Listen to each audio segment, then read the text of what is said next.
Assalamualaikum warahmatullahi wabarakatuh.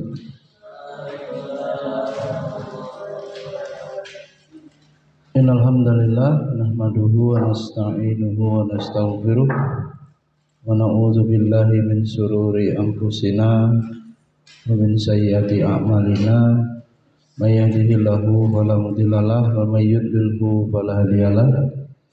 Asyhadu an la ilaha illallah wahdahu la syarikalah wa asyhadu anna Muhammadan abduhu wa rasuluh la nabiyya wa la rasulahu ba'da.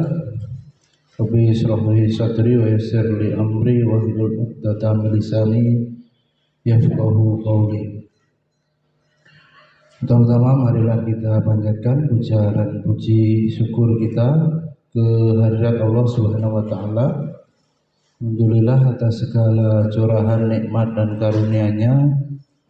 Pada kesempatan siang hari ini terdapat bermajelis ilmu,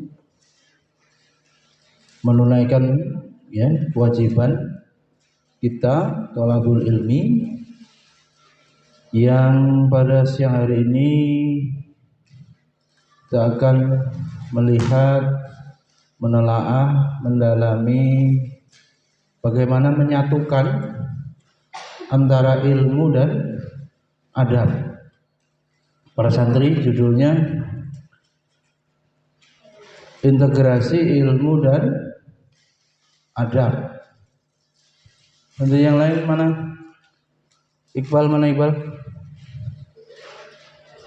Cari integrasi ilmu dan adab. Salawat dan salam senantiasa tercurahkan kepada uswah hasanah kita Nabi Muhammad sallallahu alaihi wasallam, pada keluarga beliau, sahabat tabi'in dan semua umatnya yang istiqomah napaki jak langkah beliau ila yaumil kiamah.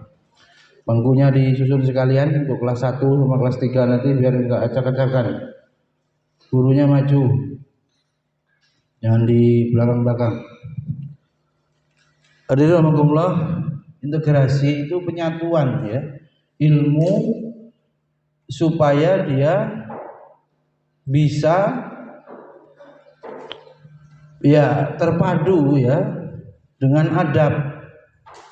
Sebab masalah yang mendasar yang sedang dan terus dihadapi umat Islam adalah masalah ilmu dan adab. The loss of adab, telah hilangnya adab. Itu juga yang kemudian disampaikan oleh Prof. Naqib Al-Atas. Masalah yang paling utama umat Islam adalah hilangnya adab.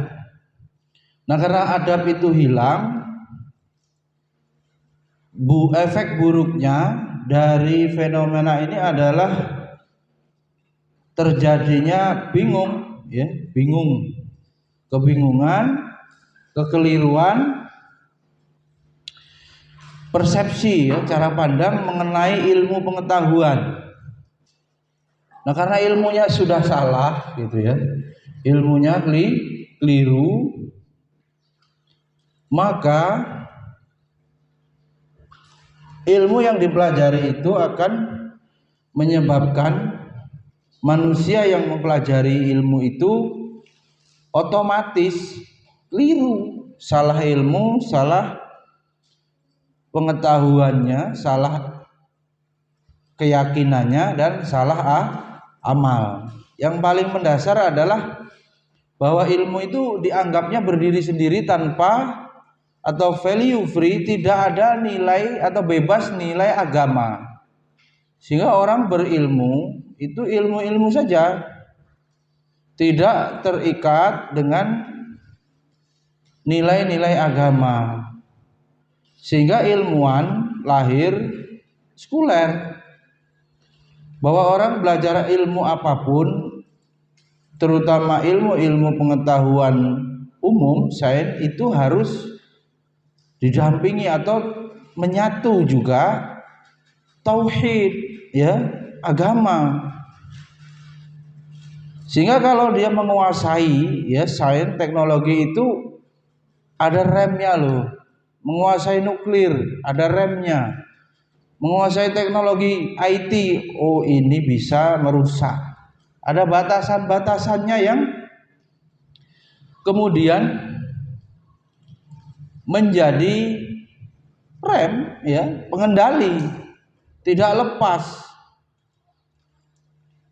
Seluruh pelajaran atau ilmu kan bermuara pada peningkatan iman dan takwa, harus ke sana. Tidak berdiri sendiri, ya, menjadi orang yang apa, kalau orang agama alim atau intelektual, mungkin ilmuwan, guru besar, juga dia harus sejalan dengan keimanan dia, bertambah pula. Nah, karena itu tidak terjadi, yang menjadi masalah terpisah sekarang ini, sehingga perlu upaya islamisasi ilmu. Dan dalam bab pembahasan kita kali ini, bagaimana mengintegrasikan ilmu dan adab, ya. Jadi bagaimana orang itu menjadi orang yang baik sekaligus dia memiliki intelektual yang tinggi, ya. Hasil akhirnya bahwa ditandai dengan lahirnya para pemimpin yang bukan saja tidak layak, ya, memimpin umat. Ini dampaknya, ya, dari pemisahan antara ilmu dan adab, pemisahan nilai-nilai agama dari ilmu pengetahuan. Lahir pemimpin yang bukan saja tidak layak, ya, memimpin, melainkan juga tidak memiliki adab, akhlak yang luhur.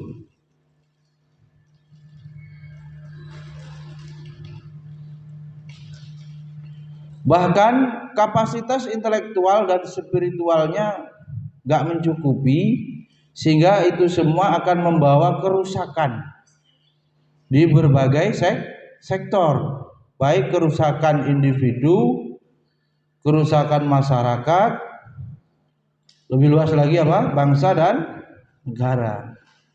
Mau dibawa kemana generasi, ya, penerus ini? Maka dalam Islam, ilmu dan adab adalah dua hal yang saling terintegrasi, gitu. Orang tua harus bangga kalau anaknya berakhlak mulia walaupun miskin, kalau beradab yang tinggi walaupun tidak punya kedudukan sosial sebagai pejabat, ya.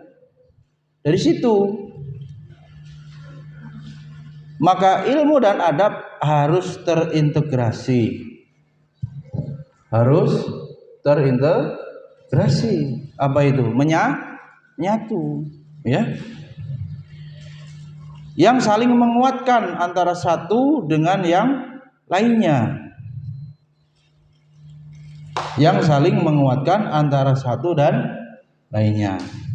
Keduanya ibarat sebuah koin, ya, umpamanya yang dua sisi, ya, mata uang yang tidak bisa dipisahkan, di mana kebermaknaan yang satu tergantung yang lainnya atau saling melengkapi. Ilmu tanpa adab ibarat apa? Mahfuzatnya ibarat pohon tanpa buah. Ilmu tanpa adab ibarat pohon tanpa buah.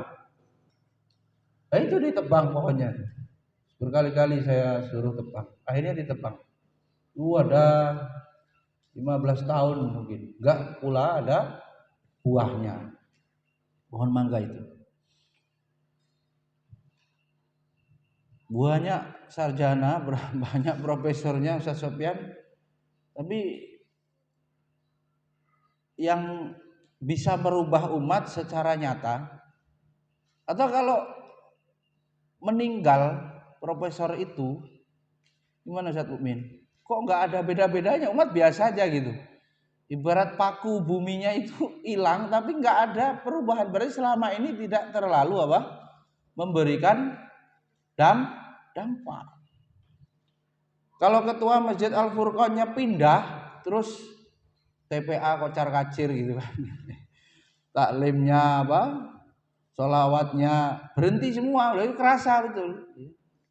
Apa ini? Rukun kematiannya nggak jalan, ya. Ya kerasa kayak itu. Kemarin-kemarin berarti paku betul, mempererat, ya, menjaga umat dalam skup lingkungan masyarakatnya, sangat dirasakan kehadirannya itu, maslahat manfaatnya. Nah, itu bisa jadi ukuran.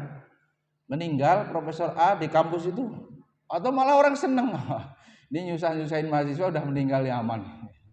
Gimana Ustaz Sofyan? Jadi seringnya itu ya bertolak belakang gitu. Dan pernah ditanyakan itu ya, dalam tidak otomatis gelarnya tinggi, ilmunya luas, seiring sejalan dengan adabnya yang hasan. Adabi hasan itu nggak pasti ya, tidak otomatis. Malah kadang-kadang praktek ya kehidupan sehari-harinya jauh ya, jauh dari konsep Islami ya. Mungkin Islam tapi belum Islami. Sifat penerapan pengejawantahan ajaran agama itu belum ada pada dirinya, hanya sekedar dia menjadikan agama ini sebagai disiplin ilmu ya, Islamologi, Islam sebagai pengetahuan, bukan Islam sebagai aspek keimanan dan pengamalan. Hanya wawasan, sakofah, ya pinter cuman diskusi, pinter cuman debat, tapi amal dan guna ya, guna dia untuk Islam yang jelas itu apa? Itu bisa dilihat kalau orang yang meninggal dampaknya apa, bisa kelihatan. Hadirin rahimakumullah, kita ya berupaya memang perjuangan menyatukan ilmu dan adab ya, berat gitu. Dengan demikian ilmu dan adab harus sinergi, tidak boleh dipisahkan. Berilmu tanpa adab adalah dimurkai, al-maghdubi alaihim. Tafsirkan begitu ini. Sementara beradab tanpa ilmu, dolin, sat. Nah ini ghairil maghdubi alaihim walad dolin ini dimaknai begitu. Berilmu tanpa adab, maghdub. Beradab tanpa ilmu, dolin. Bahkan lebih dari itu, ilmu dan adab adalah inti dari ilmu yang nafi. Yang kita mohon apa? Allahumma inni as'aluka ilman nafi'an.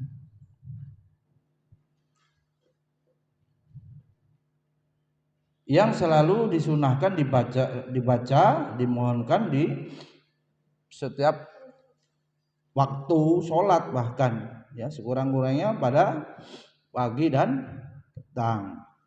Ilmu nafi ya, ilmu nafi adalah ilmu yang pernah diperintahkan oleh Allah kepada Nabi Muhammad SAW agar dicari. Allah nyuruh minta apa? Minta ini, wa qur rabbi zidni ilma, gak nyuruh minta yang lain gitu. Di antaranya yang selalu ya disuruh minta tambahan. Kalau boleh serakah itu ya serakah ilmu.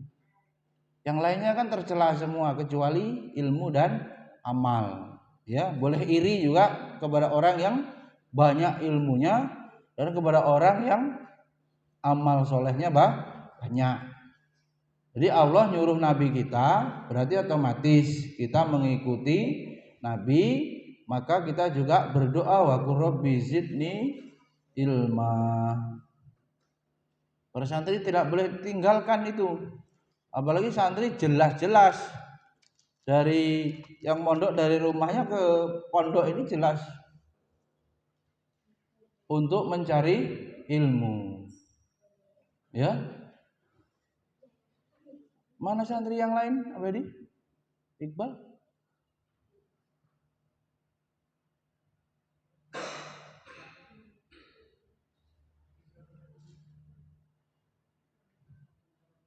Hadirin rahimakumullah, kemudian melalui ayat ini Rasulullah SAW diperintahkan untuk senantiasa memohon kepada Allah tambahan ilmu yang bermanfaat. Ibnu Uyainah berkata Rasulullah SAW tidak henti-hentinya memohon tambahan ilmu nafi kepada Allah sampai beliau wafat. Gitu ya. Gimana caranya supaya ilmu yang dipelajari itu nyemangati untuk beramal soleh? Secara proses tentu harusnya mencari ilmu itu atau perburuan ilmu itu tidak banyak apa? Berinteraksi, berurusan dengan urusan dosa. Ya. Sesuatu ya. Saya mungkin gimana itu? Barokahnya bagaimana itu? Kita sudah jadi dulu itu belajar itu sambil ya Allah selamatkan dari KKN ya Allah. Gimana caranya? Satu sisi kita harus menimba ilmu, takzim, mengikuti aturan akademik, tapi sisi lain ada penyimpangan-penyimpangan, baik pemikiran, baik ini urusan KKN. Siap-siap amplop. Ya, bagaimana itu? Siap-siap amplop seminar Birusdi. Siap-siap pulsa. Minta mentahnya karena puasa tuh. Hal-hal seperti itu coba. Nggak ketemu lagi rasanya.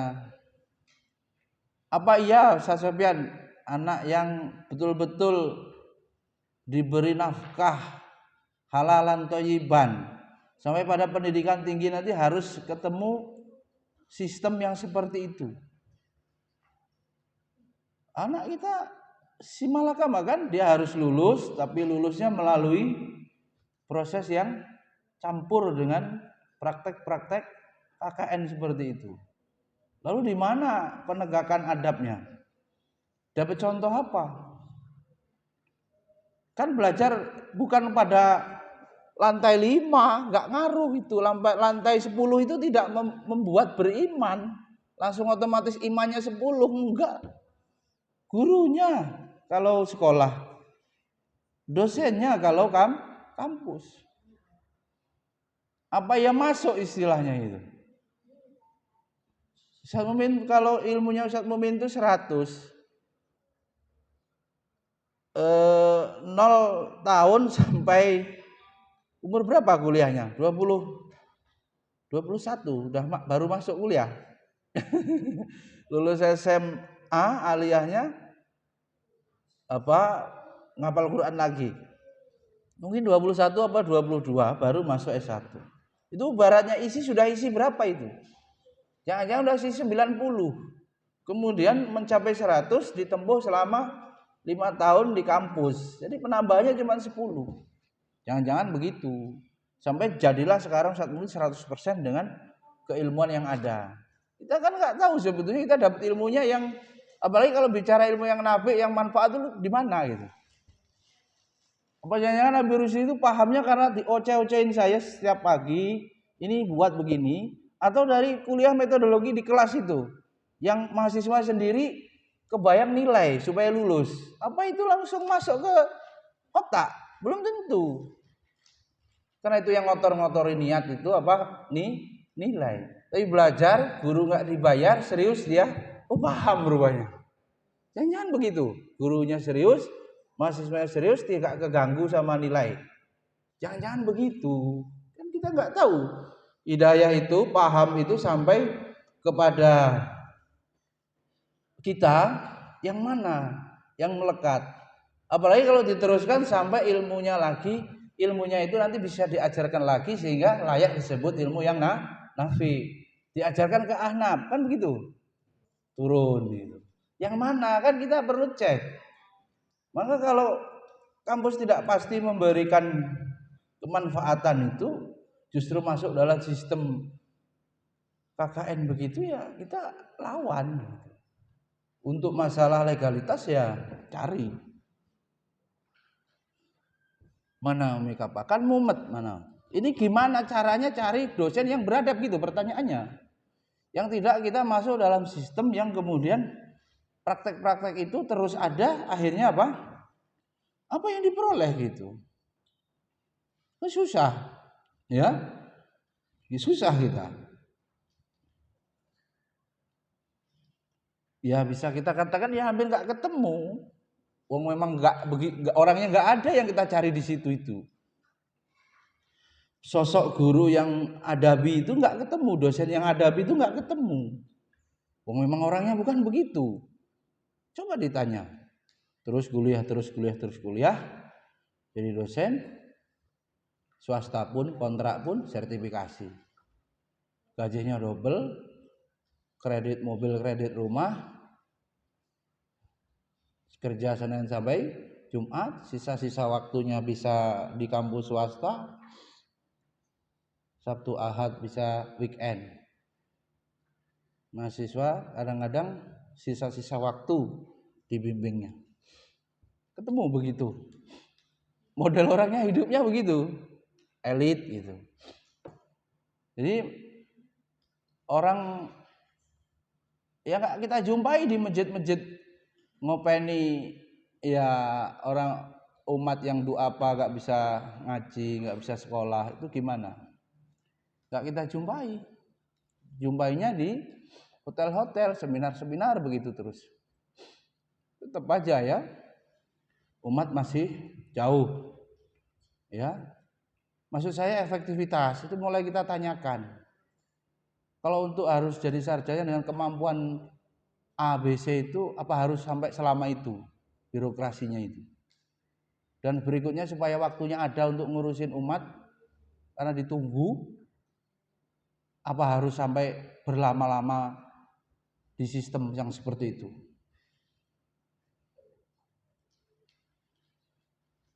Nah ini muhasabah ya, muhasabah. Nah, kalau harimau kan anaknya harimau. Kalau dosennya kucing mau punya alumni mahasiswanya harimau, gimana caranya? Gak ketemu kan? Jadi antara ilmu dan adab ini harus bersinergi, ya. Bahkan Ibnu Katsir menambahkan bahwa Rasulullah Shallallahu Alaihi Wasallam tidak pernah diperintahkan untuk meminta tambahan apapun. Ya, tafsirnya itu ayat Rabbi zidni ilma itu Nabi itu gak pernah disuruh Allah minta tambahan apapun kecuali itu. Oleh karena itu Rasulullah SAW senantiasa istiqomah melantunkan doa ilmu yang nafi ini. Nabi Hurairah radhiyallahu anhu qol kana Rasulullah sallallahu alaihi wasallam yaqul Allahumma fa'ni bima 'allamtani wa 'allimni ma yang fa'uni wa zidni ilman walhamdulillahi ala kulli halin wa a'udzu billahi min halin halin ahlin nar.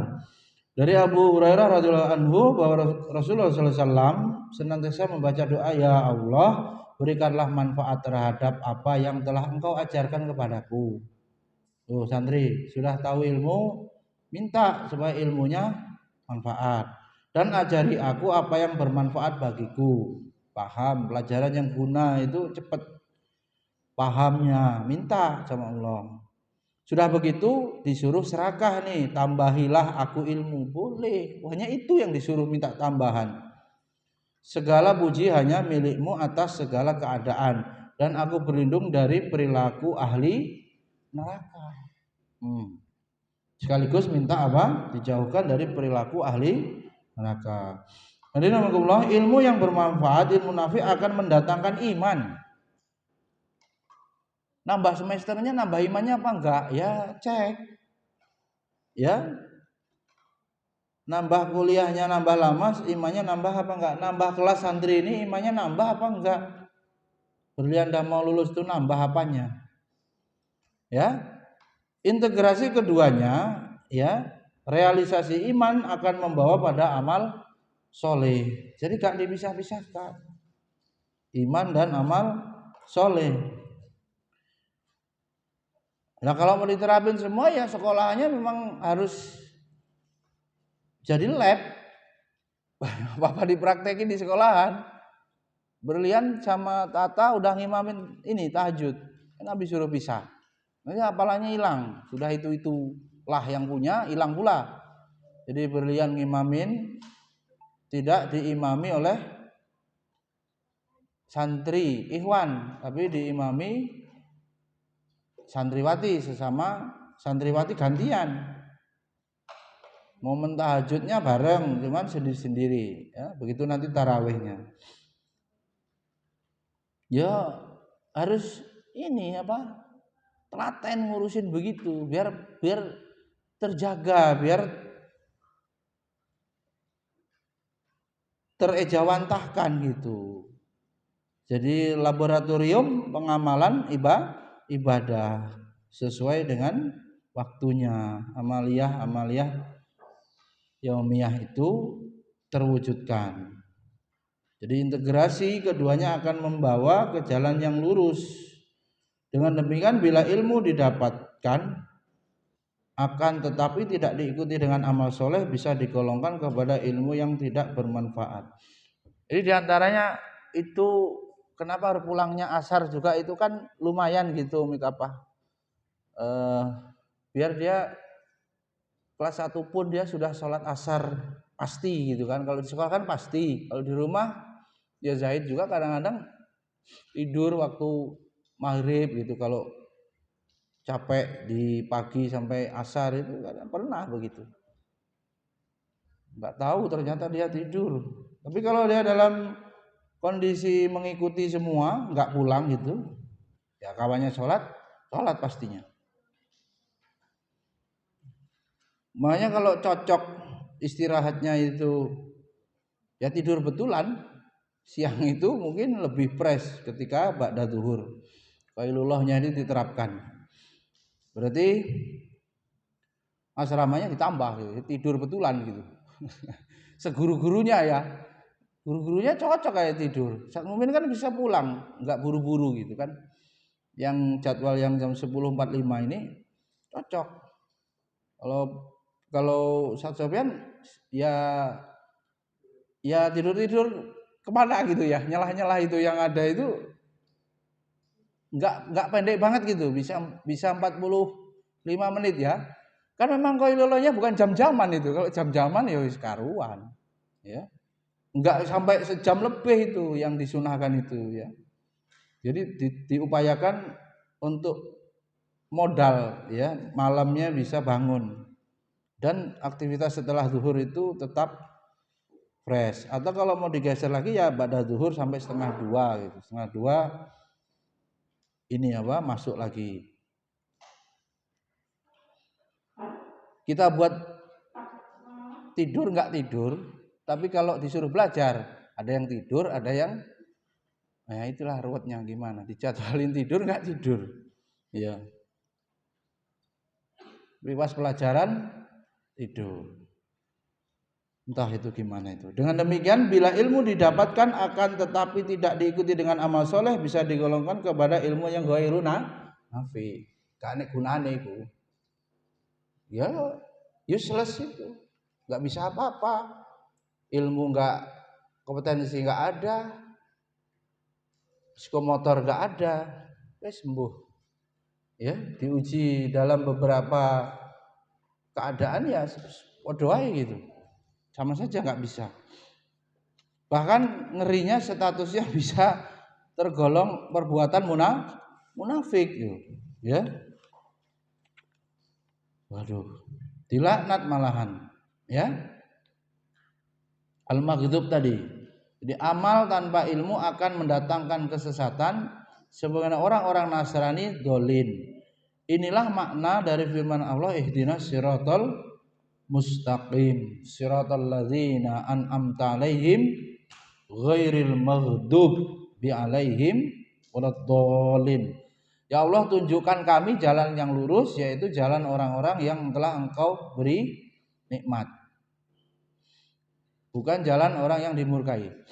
Anak-anak ada nggak yang ya rindu gitu, kalau libur rindu sekolah gitu?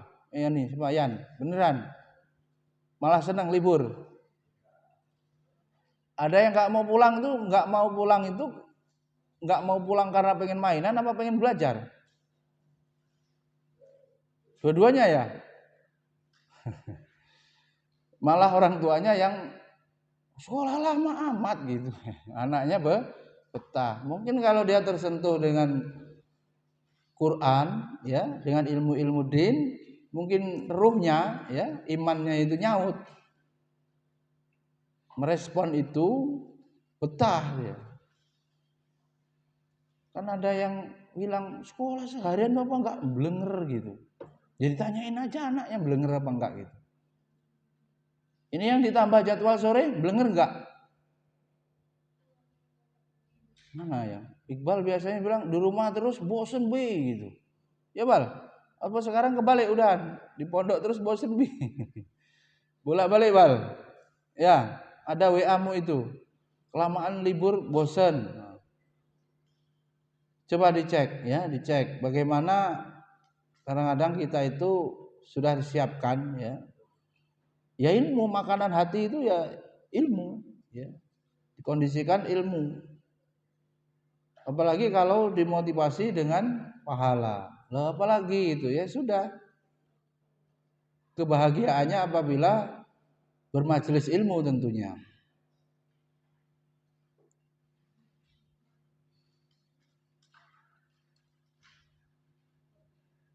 Hadirin rahimakumullah, juga untuk siapapun ya, dosen-dosen juga itu ada taklimnya juga ya, di Darul Fatah itu wajib juga itu. Seminggu sekali ya, 2 minggu sekali.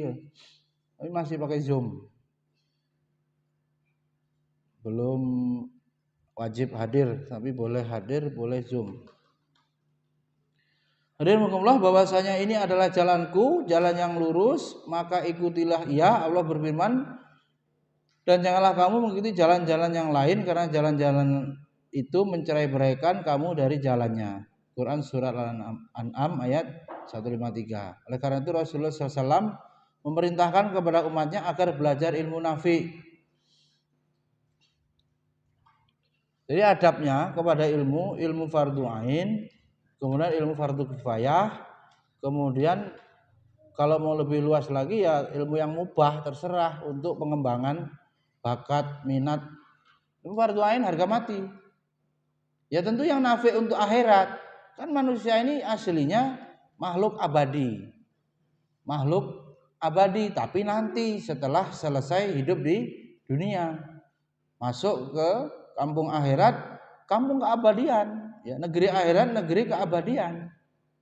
Cuman dua, mau celaka apa mendapat kebahagiaan surga, abadi semua di situ.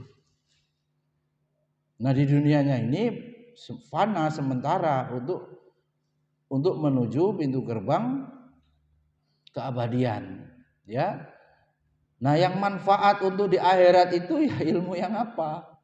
Itu yang perlu kita pastikan, dan kita sudah pelajari belum? Maka kalau dibuat mendidik anak sesuai usianya balik, itu harapannya sudah beres fardu ain, fardu kifayah, terus tinggal mau mendalami apa.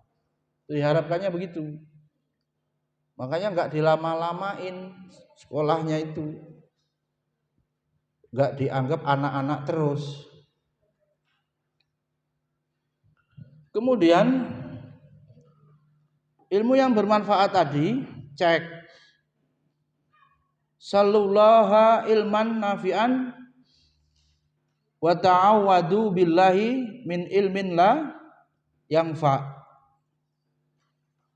Kita dapati Nabi menerangkan hadis riwayat Ibnu Majah, mintalah, suruh minta kepada Allah ilmu yang nafi'an, dan disuruh kita berlindung kepada Allah dari ilmu yang tidak bermanfaat. Gitu. Hujan. Pas.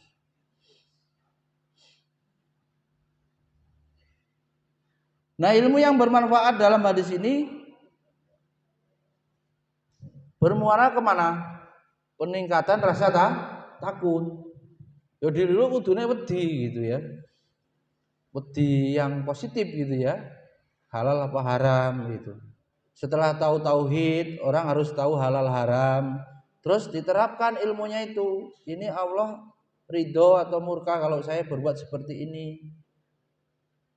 Pokoknya yang halal, yang thayyib, ilmu yang benar itu melindungi betul orangnya itu. Jadi mau melangkah apa saja itu ilmunya langsung ngontrol. Ini boleh enggak ya? Ya taruhannya memang berat sama mukmin. Taruhannya berat ya. Aduh, ya. Apalagi kalau sudah ini mana Brusti yang suluk udah mau mencari warok gitu, zuhud warok, waduh. Hati-hati betul orangnya itu. Khosyahnya itu tinggi gitu. Sehingga dibilang kadang-kadang orang ini terlalu fanatik gitu sama agama ini nemen amat. Opo-opo kok haram kabeh wedi kabeh subhat kabeh. Lu enggak apa-apa kalau dia bisa menghindari itu lebih aman gitu. Ya.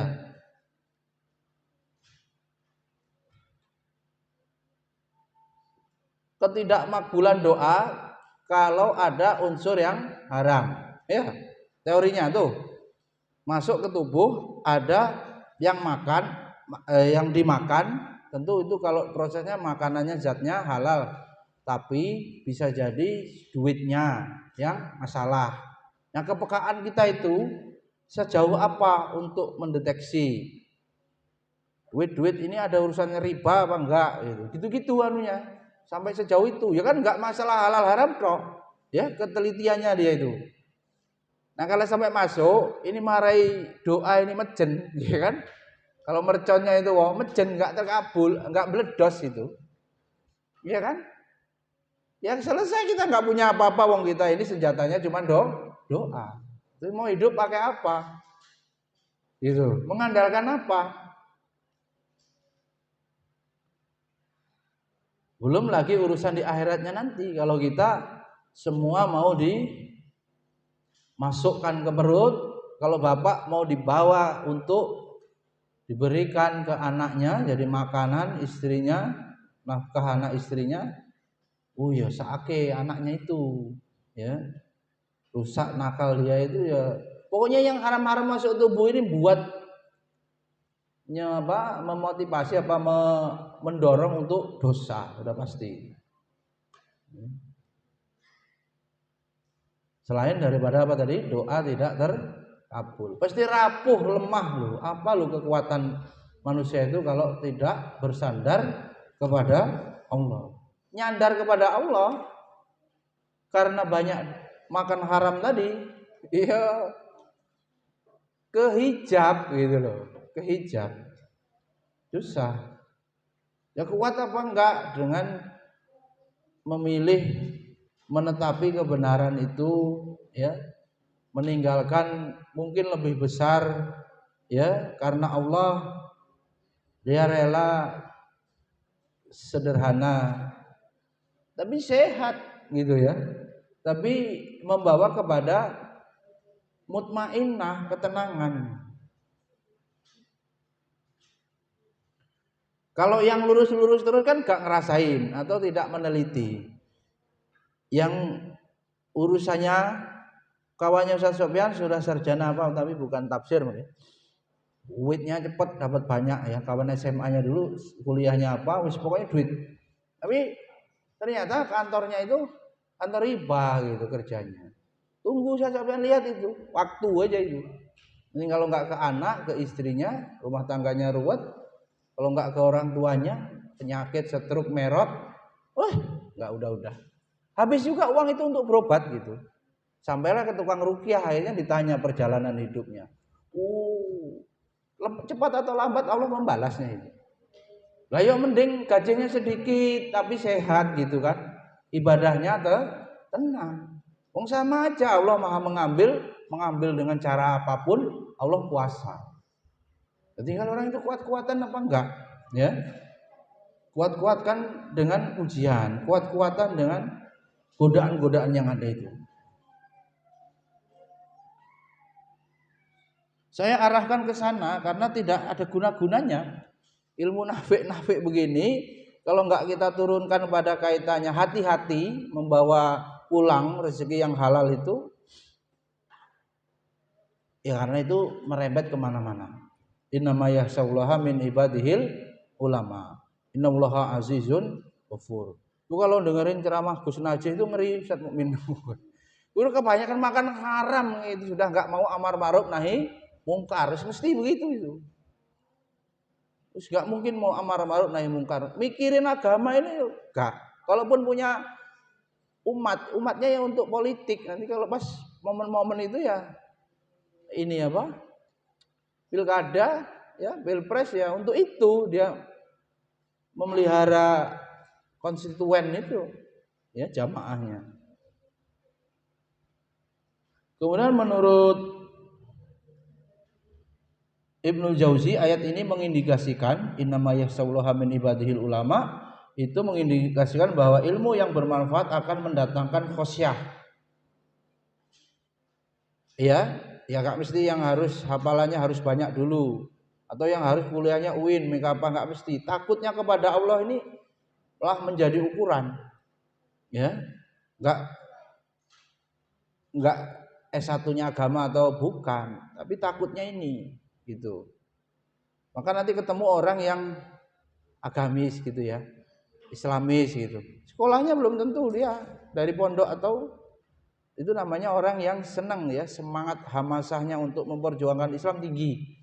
Walaupun dia mungkin latar belakang pendidikannya bukan dari agama. Itu kalau di sekolah nanti sering saya sebut ada pendidikan Islam dan pendidikan Islami. Ya, pendidikan Islam ya secara nomenklatur, undang-undang, pemerintah dinaungi Kemenak. Ya. Pelajarannya mengikuti peraturan Kementerian Agama.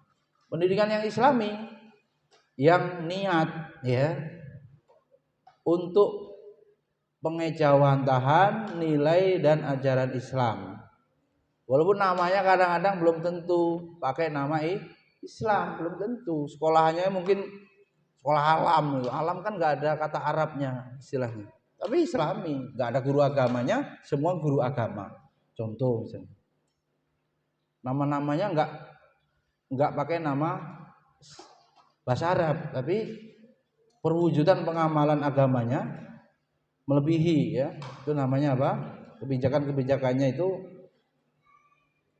melebihi dari sekolah yang bernaung di Kementerian Agama. Hadirin rahimakumullah, bagaimana kita tambah hari tambah takut berarti?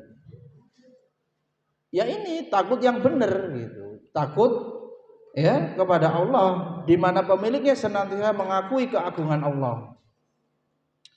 Sehingga melahirkan tahqiq ubudiyah, yaitu ketundukan dan penghambaan kepadanya. Asal Allah itu enggak marah kepadaku, enggak apa-apa. Aman. Sini depan. Sini ya. Tuh yang kosong. Ya. Itu duduk yang kosong.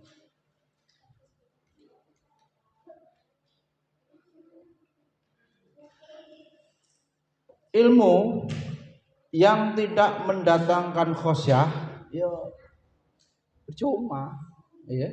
Ilmu yang dipelajari kok enggak mendatangkan rasa takut kepada Allah ya percuma, tidak masuk ilmu yang manfaat.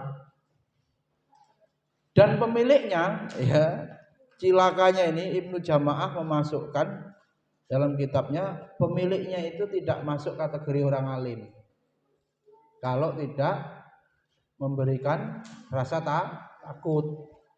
Diatur apa, ada rumusnya begitu dalam kitab Tadhkirah al-sami, ya, wa al-mutakallim fi adabil alim wal muta'allim. Itu Ibnu Jamaah.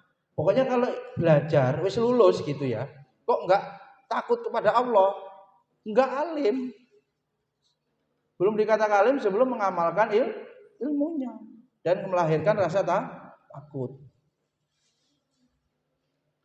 Kemudian Imam Syafi'i lebih lanjut membuat sebuah kaidah yang terkenal loh.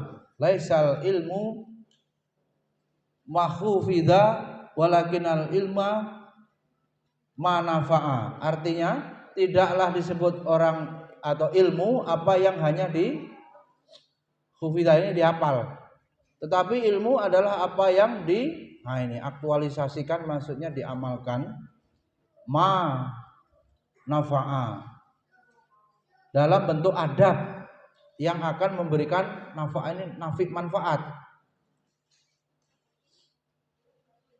Baru orang alim gitu. Nah, kaidah Imam Syafi'i tersebut senada dengan apa yang dikatakan oleh Hubaib Ibnu Syahid. Kita memberikan nasihat kepada putranya. Anakku, bergaulah, ikuti dan temani terus dengan para ahli fikih. Ahli fikih ini yang bijaksana dan ulama. Belajarlah dari mereka dan ambil adab, pendidikan akhlak dari mereka, karena hal itu lebih aku sukai daripada hanya sekedar memperbanyak hadis. Hadis kadang buat ini berantem kadang, ya. Lebih gampang berdebat daripada fikih. Fikih lebih mudah, orangnya bijaksana, ya, hikmah lebih banyak kalau mendalami fikih. Jadi anaknya kalau senengannya debat, suruh belajar fikih aja biar lebih lebih bijaksana. Kemudian Kiai Haji Hasyim Asy'ari dalam kitabnya, ya, apa kitabnya santri sering ditaklimkan, perhatikan kitabnya apa, Kiai Haji Hasyim Asy'ari yang sering dikaji, Adabul Alim wal Muta'allim. Apa yang dirumuskan? Ya, beliau merumuskan kaidah penting akan urgensinya ilmu dan adab. Ya. Tauhid mewajibkan wujudnya iman. Tauhidu yujibul iman. Tuh. Gak mungkin, ya. Orang harus mengesahkan Allah sehingga kemudian imannya benar. Barang siapa yang tidak beriman, faman la imana lahu la tauhidalahu. Ya enggak punya tauhid. Coba pelan-pelan nih. Tauhid mewajibkan iman. Siapa yang tidak punya iman enggak akan bisa bertauhid. Wal imanu yujibu asy-syariat. Loh, jelas. Dan iman itu mewajibkan bersyariat. Makanya ya sekolahan itu supaya imannya terus terjaga, ya pengamalan syariat di sekolah itu. Sebagai apa? Riyadhahnya itu, tirakatnya itu, mujahadahnya itu. Ya. Kemudian apa? Barang siapa yang tidak ada syariat padanya, faman la syari'ata lahu la imana lahu wala tauhida lahu. Wes, inti agama ini tauhid loh, ya. Hanya dengan tidak mengorbankan lalat orang bisa masuk surga, ya kan? Dan bisa masuk neraka walaupun korban dengan lalat. Itu maknanya la ilaha illallah, tauhid sebagai penentu. Ya, timbangan yang paling berat adalah la ilaha illallah. Ya.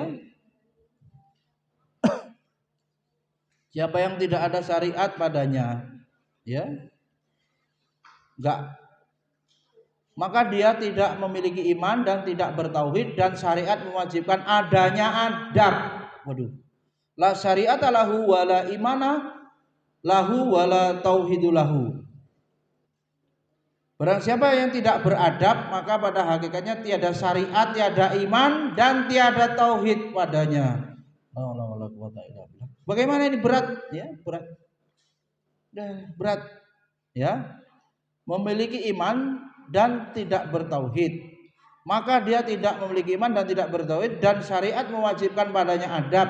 Maka barang siapa yang tidak beradab, maka pada hakikatnya tiada syariat, tiada iman, dan tiada tauhid.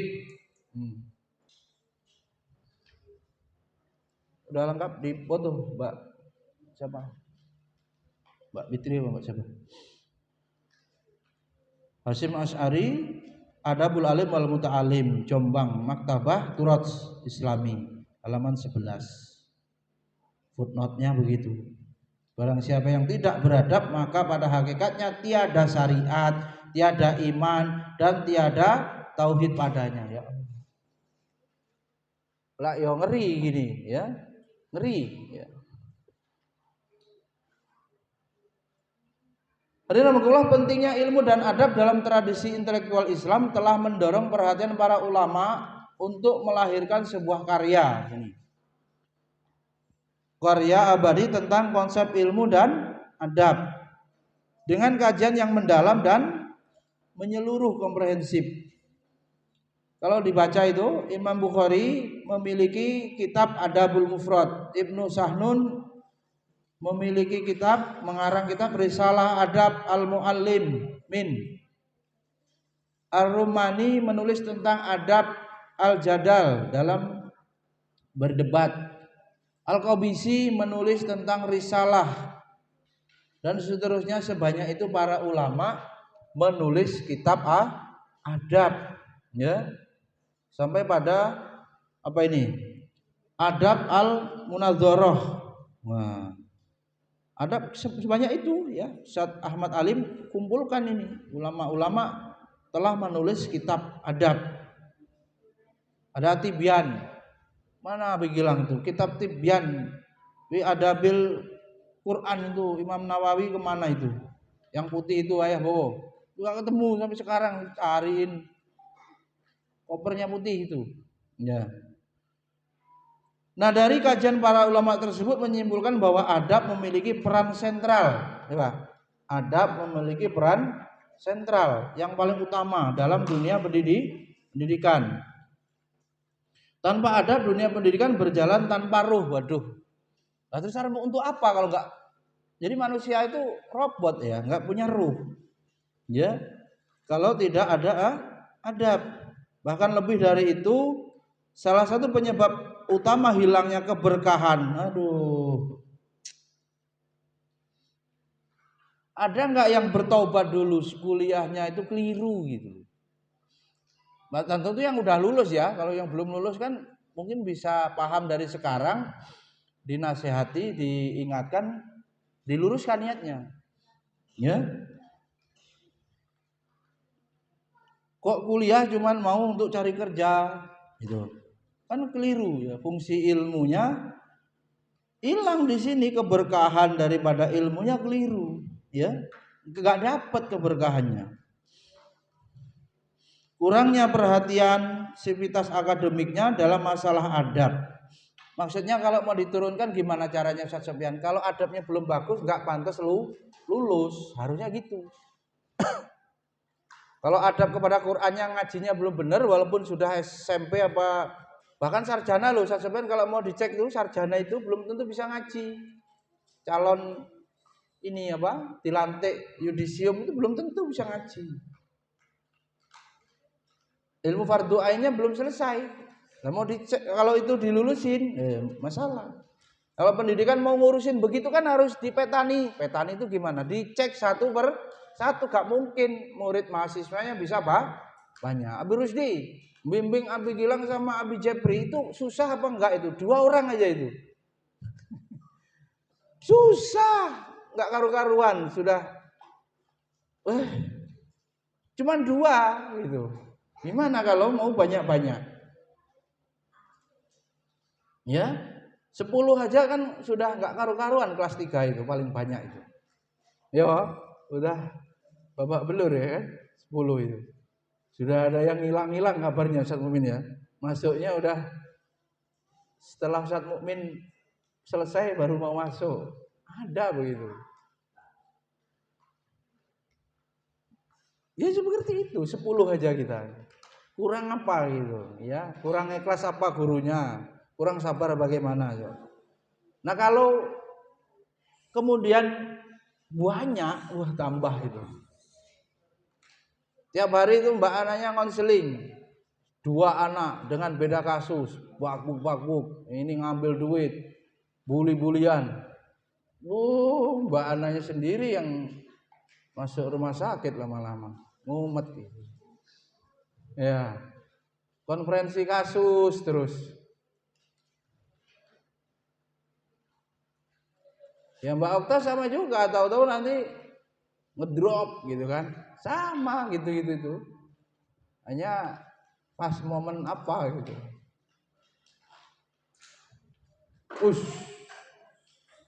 Ya depan masih ada itu. Ya kalau beradab jadi paham ilmu itu. Kalau nggak beradab susah belajar.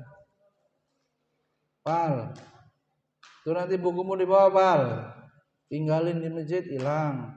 Tuh di kotak amal tuh. Jangan lengkain meja man, lewat samping. Nah gitu itu kan muadib itu susah. Kalau hanya mau alim ngajarin pelajaran ya iya. Ya muadib ini loh. Kalau dia bengkok kan dilurusin, kan nunggu selah momen kan gitu. Kapan dia bersalah, waktunya untuk menasihati kan gitu. Ditunjukkan kesalahannya untuk tidak diulangi. Murabi itu kayak nanem. Nanem itu kalau lewat nggak ditengok ya bisa mati itu tanaman. Apa bisa? Gimana yang punya anak? Ustaz Sofyan baru punya bayi, ya. Mungkin nggak ditinggal 2 hari itu, ditaruh aja bayinya. Robba ya rubu itu kan menumbuhkan itu begitu, merawat. Maka pas hari Sabtu waktu itu, virus tahu tuh, keluar dandanin Supra itu, iya kan? Terjadilah pertempuran itu. Wah, hari Sabtu itu tahu itu. Karena ibarat petani ini sering pergi. Iya kan? Diwakilin sama Abi Rusdi. Ya, sama Umi Oktanya. Jebol gitu. Apa namanya? Bentengnya. Terjadilah penimpukan itu kan. Seperti itu. Sama itu tanaman itu ditinggal pergi nanti sama Mbah misalnya pulang ke Menggala ya itu ludes semua, nggak ditungguin, nggak dilihat, nggak disiram. Lebih subur rumputnya dari tanamannya. Itu yang caisinmu nggak hidup di salah cara atau bagaimana, udah disuruh tonton YouTube nggak panen tuh caisinnya, sawinya ini. Kalau kanggungnya masih mau hidup. Kayak begitu ya, Yan. Kamu punya murid Dinda, coba udah hafal apa Dinda? Iqra udah tamat ya. Zikir. Bimbingan. Madep sana ini. Perempuan berani madep sana. Yang kalem aja lama-lama bisa aktif. Ya. Tuh Mbak Ayunya itu gimana itu? Ilmu IPA, nanem. Ya kan? Tarbiyah itu begitu. Melihat, merawat ya pertumbuhan ya. Maka kalau istilah tarbiyah itu sangat luas. Yang paling pas untuk istilah pendidikan adalah takdib, memberadabkan, menanamkan nilai ya, dan itu yang paling efektif dengan keteladanan. Jadi yang pertama, mau tahu apa enggak ini? Kuat apa enggak Birusdi? Ceraikan dulu dunia Birusdi. Bisa enggak? Sama sekali dalam mengajar itu belas enggak kebayang gaji. Kuat enggak itu? Sehidup-hidupnya lah, pokoknya aku manut sama Allah. Keberkahan hidup dengan mengajar. Kiai Gontor bilang gimana? Kalau enggak mengajar mati aja. Kiai Zarkasi. Bilang begitu. Kalau enggak pondok, alumni pondok enggak menjadi guru ya mati aja.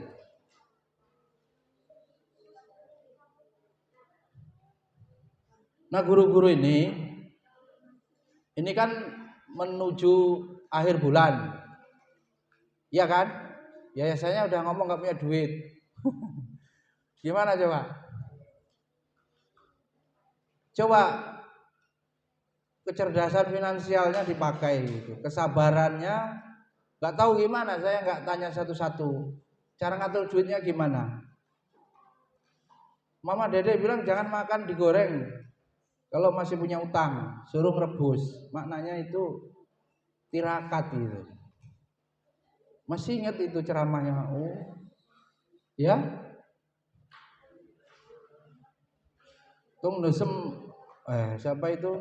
Ya tung desem maringin tuh. Gaji 600.000 dibagi, jangan habis semua. Maksud saya tadi kalau guru itu urusan ketenaran, urusan kemewahan hidup, kan disyaratkan dalam kitab Adabul Alim harus hidup zuhud, itu sudah bisa dilakukan. Menceraikan dunia tadi itu.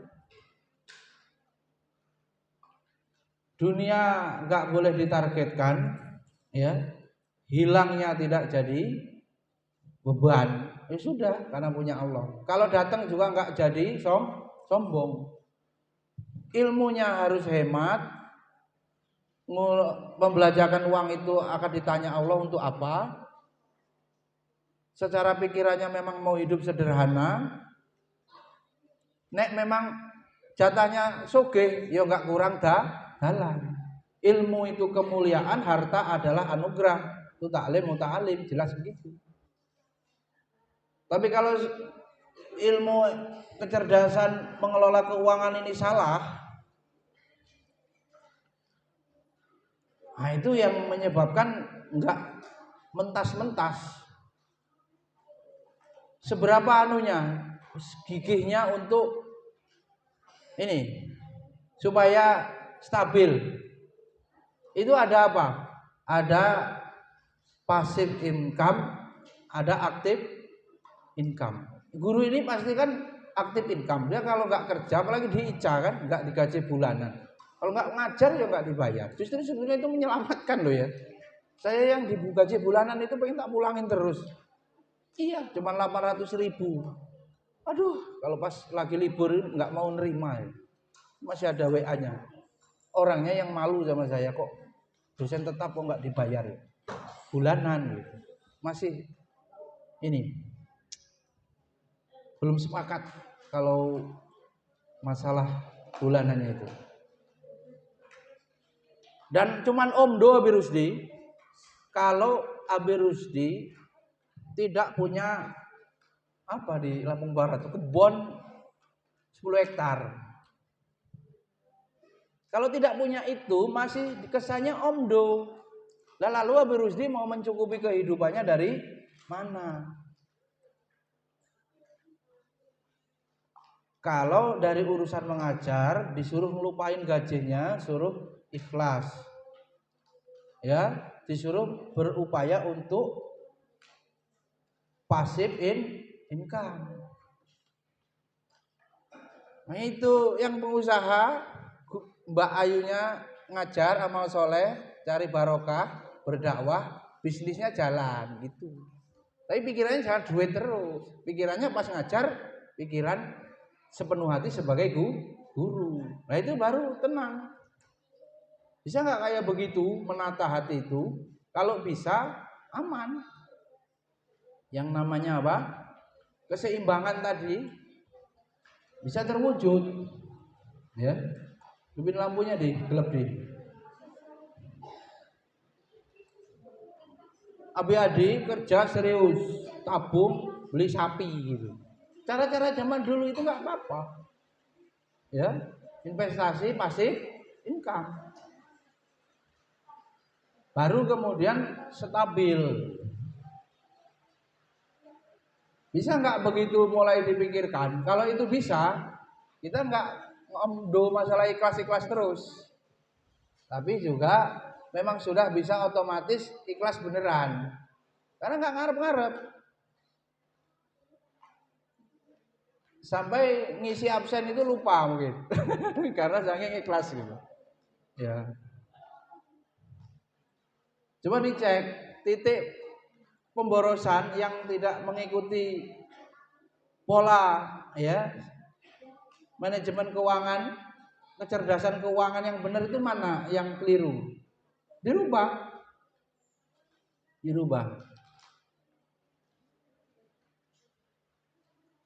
Bahkan kalau motornya Ustadz Sofyan bagus, ya itu bisa dijual, beliin yang 5 juta, 10 jutanya beliin kambing. Digadoin ke orang, dipelihara orang. Kambing setahun sekali beranak, jadi beranak 2, 1 punya Ustadz Sofyan, tambah. Cara-cara passive income yang klasik itu nggak masalah. Ini katanya sudah beli pedet saat momen ini si Adi. Iya. Setelah beli motor beli pedet. Pedet, kambing, beli sawah. Sebentar lagi kuliah kan. Kalau nggak numbur pantat mobil, suruh nggak bawa motor ngeyel aja. Jadi kecerdasan finansial itu ada hubungannya di sini. Jadi adab kepada harta, adab kepada ilmu harus benar sehingga dalam berjuang pun bisa seimbang gitu. Mbak Okta itu pernah, saya gaji berapa aja nggak apa-apa Ustaz. Saya nggak punya ini beban tanggungan gitu. Karena mau ditanggung orang namanya gadis kan, nggak punya tanggungan. Oh, ya iya. Mungkin orang tuanya nggak menuntut dibantu ya uang. Nah begitu itu kalau gaji dari Ica-nya bisa ditabung 1 juta setahun 12 juta, bisa sapi 1, pedet. Terus kebun kalau kebun kopi gitu. Maksud saya begitu ada upaya untuk ini. Mbak Ida juga kan abinya nggak mungkin minta uang lah, masa abinya minta uang enggak lah. Passive income gitu. Jadi ngajarnya ini tenang. Kan kalau mengikuti Nabi bagaimana? Nabi juga punya usaha. Jadi bisa membangun ini ya, rasa tenang dalam mengajar. Kan ini ada hubungannya, harus kebayang kebutuhan terus. Susah, emosi terus, gak cukup juga ya. Gak cukup juga iya. Jika anak-anak ini ya, coba Iqbal pengen jadi pengusaha. Santri ini juga ngerasain belanja ke pasar itu susah begini.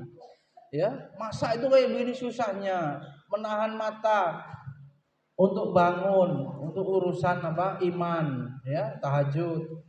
Untuk supaya bisa hidup ini harus disiplin. Ya kan? Kalau masih belum punya ya banyak dikerjakan sendiri misalnya, nggak apa-apa diupahin gitu, gimana bisa menghemat. Begitu anunya, polanya.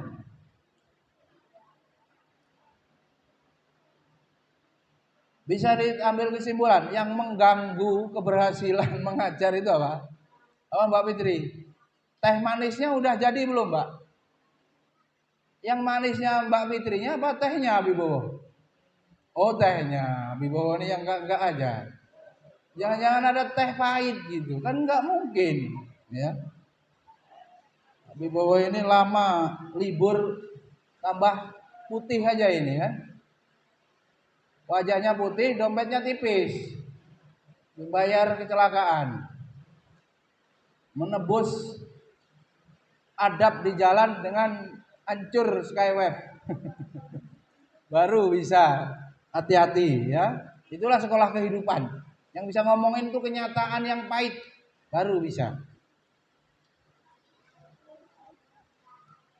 Coba Mbak Fitri, saya tanya itu, bisa nggak khusyuk kalau tagihan banyak gitu? Aduh, Rekapannya segini-segini aja, JPL nggak naik-naik, gimana? Nggak ketemu Mbak Fitri, sampai kapanpun nggak ketemu. Nyari barokahnya aja, nyari DP-nya aja di dunia ini. Harapkanlah dengan mengajar itu diberi kemudahan yang lain, hidupnya diberi kelancaran, aspek lain, penjagaan dari penyakit mungkin. Tawasul lah pakai amal soleh mengajar itu boleh itu. Ya, nggak ketemu, ya. Bagaimana bisa menjalani hidup dengan gaji segitu? Nah ini Mbak Najma ini. Mbak Najma kan ya bapaknya orang duitnya banyak mungkin. Nggak pusing ya. Nggak pusing. Ngajar ini latihan, magang gitu. Ada gajinya, ada atau nggak pusing mungkin. Ya. Jadi keadaan-keadaan seperti itu harus ditata. Semakin ikhlas, biasanya santrinya semakin mudah diajar, nurut gitu. Atau paling tidak dia itu enteng aja, gitu. Enteng aja, nikmat aja menjalani tugas mengajar itu.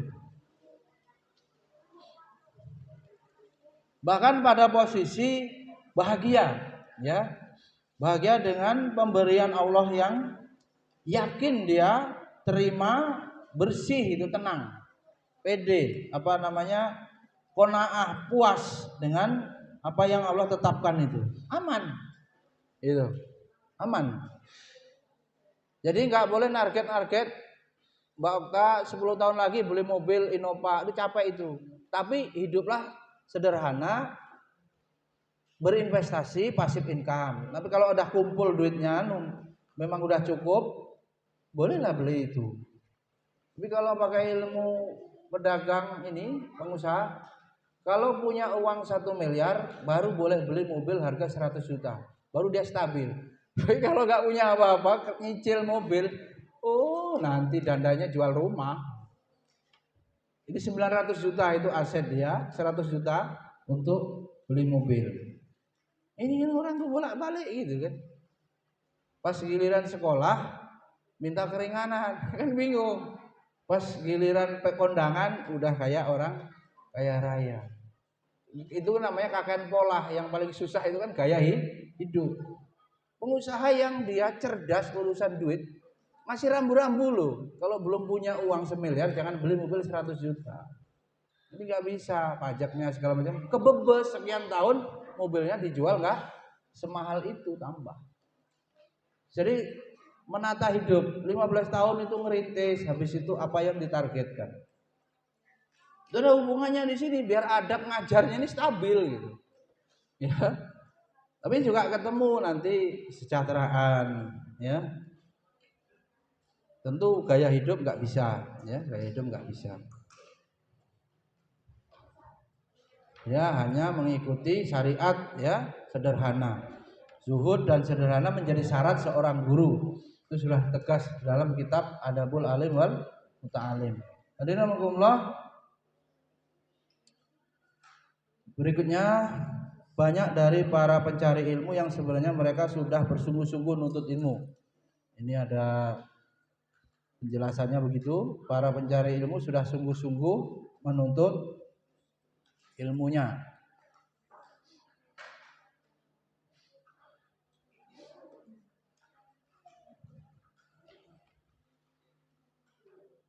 Namun mereka tidak merasakan nikmatnya ilmu loh.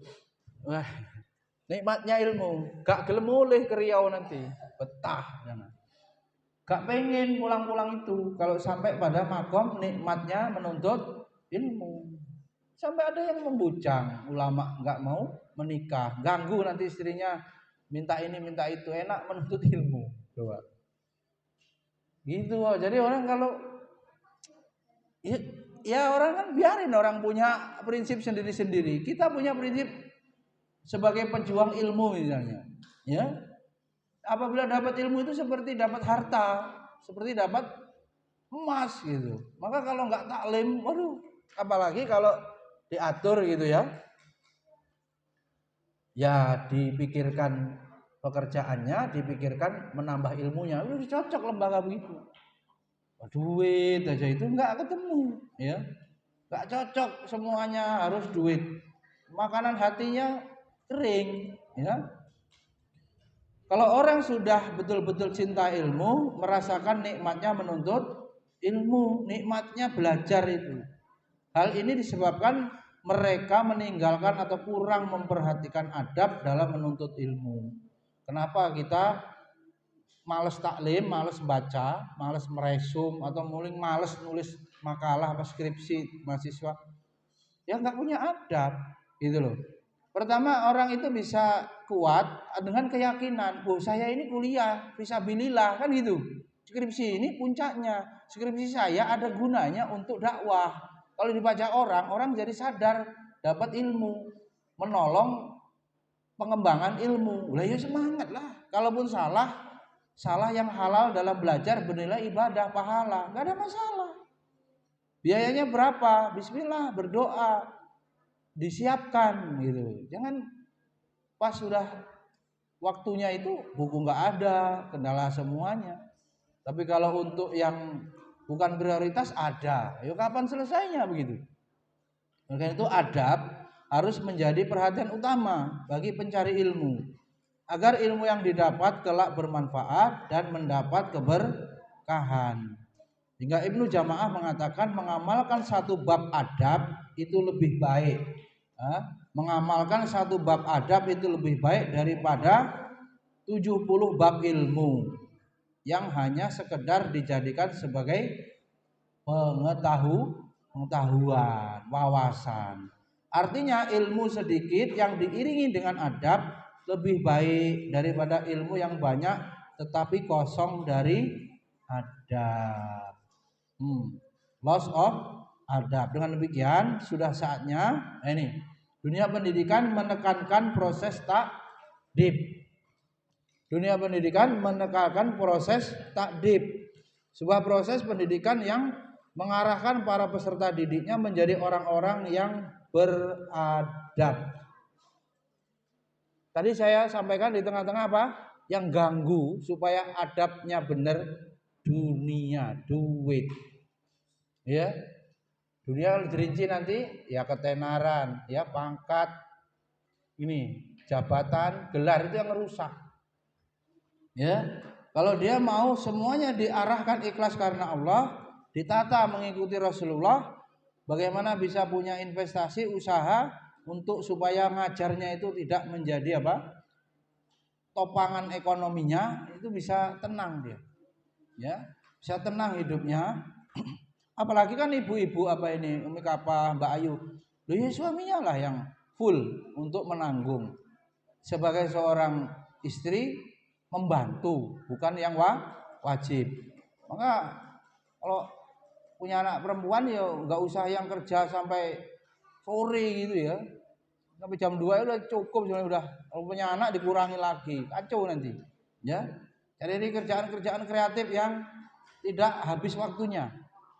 Sebab kan ingin bertanggung jawab profesional, tapi ya nggak bisa. Profesionalnya jadi ibu rumah tangga itu yang paling utama. Tapi memang ibu-ibu wanita bukan berarti bodoh, nggak kuliah, nggak pendidikan tinggi, karena dia yang guru anaknya di rumah.